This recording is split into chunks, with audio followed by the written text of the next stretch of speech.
解年輕嘅心臟病患者更加危險呢？臨床觀察入邊比較啦，就係以前咧係我初入行嗰陣時比較，基本上一年都見唔到一兩個咧有叫做30歲或者40歲咧要做通波仔嘅病人嘅。但係依家查實咧，你一兩個月左右都會見到有一個病人咧係即係心臟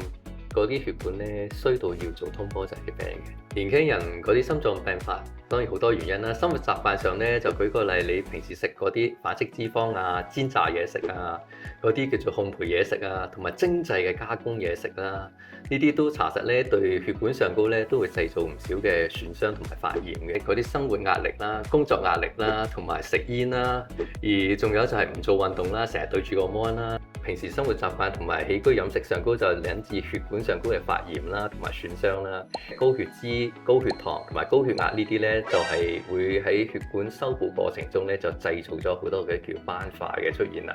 而斑塊呢樣嘢咧，就係心臟病發嘅主要成因嚟嘅。咁你嗰啲斑塊大定細啊，多定少啦，總之佢有呢個斑塊嘅存在咧，就有心臟病發嘅風險嘅。但係如果萬一呢啲斑塊喺一啲比較緊要嘅血管部位咧破裂咗嘅話咧，咁佢就製造一個好嚴重嘅心臟病發嘅，隨時可以攞呢個人嘅命嘅。咁所以話，如果萬一啲年輕人咧，有時佢心臟病發嘅時候，就真係隨時就嚟死咁滯，就係咁解啦。係講翻我呢一兩年入邊撞過一個好年輕嘅人啦，佢係一個39歲嘅人嚟嘅，佢本身就係文員嚟嘅，不過佢有玩開日本劍道嘅，佢比賽緊嘅過程中咧累低咗。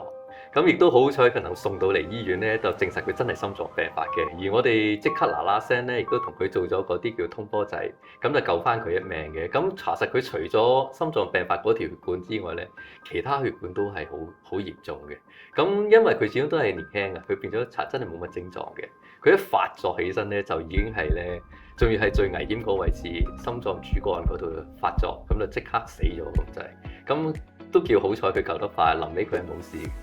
大家最基本咧要幫自己身體檢查，做下啲三高因素。舉個例，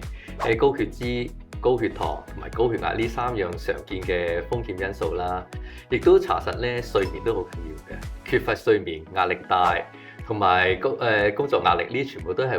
會引致血管容易發炎，亦都容易出現嗰啲心臟病發㗎。多啲做運動啦，同埋出去郊遊啦，幫下自己減壓啦，呢啲都係件好事嚟嘅。等啲血管咧冇咁容易發炎啊，亦都冇咁容易出現心臟病發嘅。仲有一樣風險因素咧，就係家族史嘅問題啦。即係舉個例，屋企有啲家庭成員咧好後生，20歲、30歲咧就因為心臟病發過咗身嗰啲咧，呢啲就更加大風險嘅。咁如果有呢啲咁嘅情況發生，就更加要幫自己咧做下啲三高嘅檢查啦，或者更進一步做個電腦掃描檢查個心臟，亦都係件好事嚟。唔好恃住後生就已經覺得心臟病同埋三高唔關你事啊！記住要定期做檢查啊！